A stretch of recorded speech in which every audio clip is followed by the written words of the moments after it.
Researchers studying high school football players have found evidence that helmet-to-helmet hits can cause some brain damage, even without causing a concussion.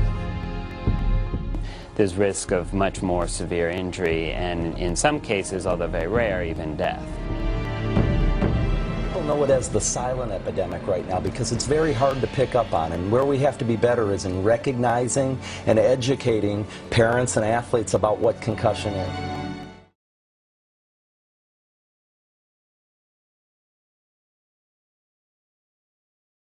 I decided to create this documentary because this is such a hot topic issue right now and I want to help save the game I love.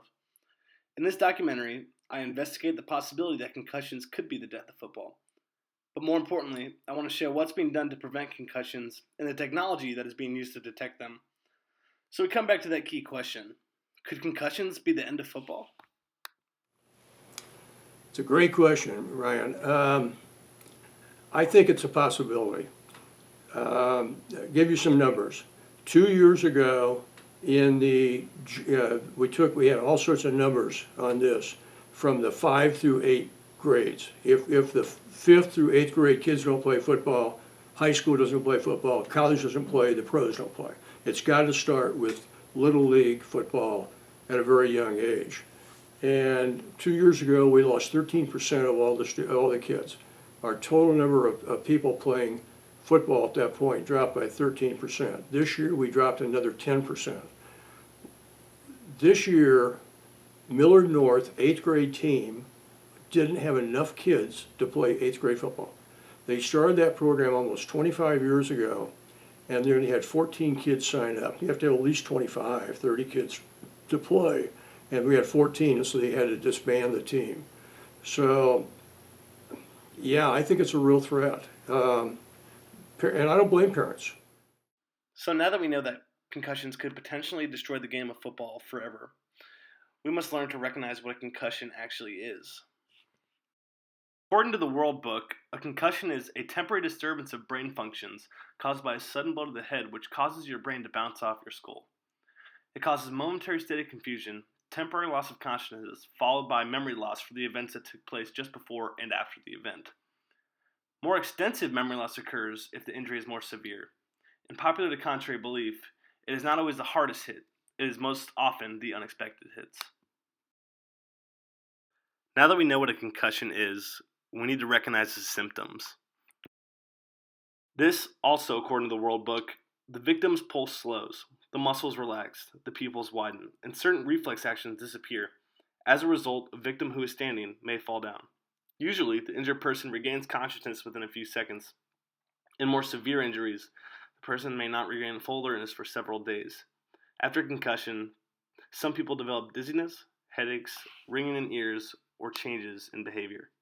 It doesn't matter whether it's the National Football League, the collegiate level, or the high school level. Every player is susceptible to concussions. Now it is time to look at the incredible technology that is used to detect concussions. One test that is developed to recognize concussion is the IMPACT test. IMPACT stands for Immediate Post-Concussion Assessment and Cognitive Testing. I'm lucky enough to live down the street from an IMPACT specialist who can explain the organization a little better. IMPACT is a computerized test that was developed in Pittsburgh by a group of people to try to figure out a test that shows a whole series of numbers, objects, letters, combinations, and each person takes it. Now in the high school level, we tend to give that test the 9th grade year and the 11th grade year. So you do it twice. Now the exception is you have somebody that's just starting a sport the sophomore year, then they go back and are tested that year. If anybody has a concussion or possible having a concussion, then they are tested repeatedly until they come back to their baseline. And what we do is we establish a baseline so that this is not an IQ test, and we establish a baseline so if you've had any kind of concussive experience, that you've got to come back to that baseline before you're ready to play again. And one other thing, a statement that we've used a lot, and it should be used, is when in doubt, stay out. And I've had conversations with trainers for the Dallas Cowboys, the Buffalo Bills pro team, and they always say, take the extra week, take the extra 2 weeks. Once you think you're back to where you should be, take an extra period of time, just to be safe. The trainer at my school allowed me to take this test, and I took notes as I went along. They asked me about my current symptoms and conditions. They asked me about my history with concussions and if I'd ever received any. Then they asked if I had any medical issues such as ADHD, dyslexia, and others. It asked how I felt on a scale of 1 to 10, if I was vomiting, had balance issues, and had any headaches or nausea, dizziness, fatigue, sleeping too much, sleeping too little, noise, or light sensitivity. It was incredibly in-depth. When the real test began, the impact test tested me on my attention span, attention time, memory, problem solving, and reaction time. I was very impressed with this test, and I know it will play a major role in the fight against concussions in the upcoming years with all sports. I had a chance to sit down with Carter Ruff, a former Westside football player who had to quit due to concussions. He shed some light on the impact testing and how he got his concussion. Well, it was in a drill. It was a blocking drill, and I was holding a pad. And from the side came a teammate, and he hit the side of me, and it was just a weird impact. And it wasn't a big hit or anything, but my ears started to ring, and I lost my balance and fell on the ground, and then I realized I had a concussion because I knew how they felt.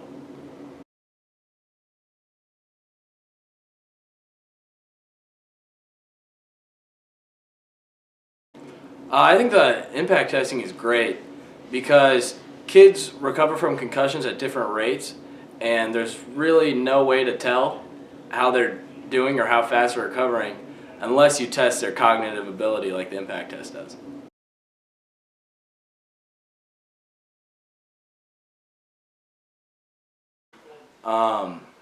Well, right when I got my concussion, I just got hit in the side of the head, felt normal, and then we went to the huddle and broke it down, and when everyone was shouting around me, I couldn't hear a thing, and my ears started to ring literally.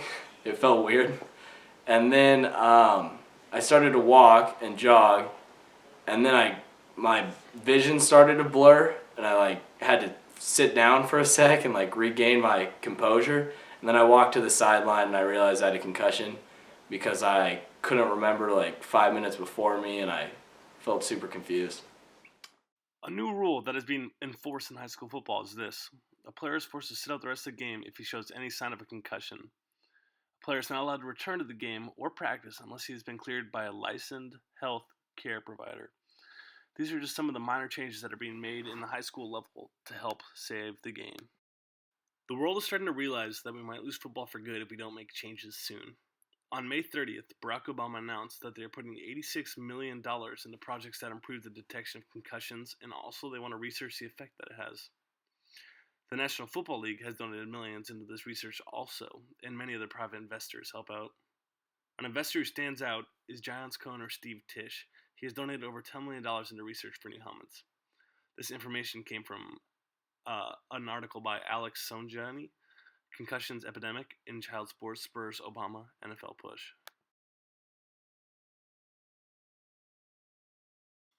Although concussions will never be 100% preventable, they can be reduced, and that is what scientists are currently working on. Helmets don't prevent the movement of the brain and likely never will, but they are an important first physical line of defense, one that might be made more effective by new and smart technology. There are many different types of helmets that offer different styles of protection. Riddell's Revo Revolution, a 5-star helmet, and Scott's Air XP, a 3-star helmet, are models most commonly worn by Giants. But Skiba offers at least one of every approved and updated model for them to try. Some discontinued models, like Riddell's VSR4 approved but rated a 1-star marginal on Virginia Tech scale, are still in rotation in the NFL. This is a sad fact that we must come to accept. But these are some of just the new revolutionary designs that they believe can change football and eventually save the game forever.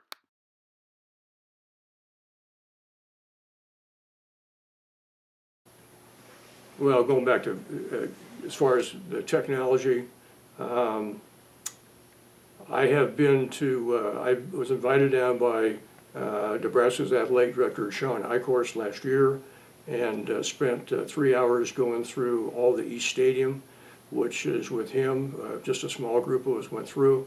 He invited me down because he knew about my work on concussions. And they are doing all sorts of research. They put together a team of doctors, and they're working on this because they know how serious this is. They've got a new thing, for example, that there's a wire mesh that you put on a person's head after you suspect they've had a concussion on the field. And they think within a year from now, they will be able to electronically tell if that person has had a concussion or not right on the field within 2 to 3 minutes after he's been hit. And then they can decide what procedure they're going to do, what protocol, what they're going to do with that athlete. Hold them out, put them in, send them to the hospital, whatever it is. So they're really aware of this. I-Course is really, really aware of this. They're worried. This is a big deal. I believe that we will overcome this. I do not think concussions will be the end of football. I think it is a major step we must overcome. Help save football and donate now.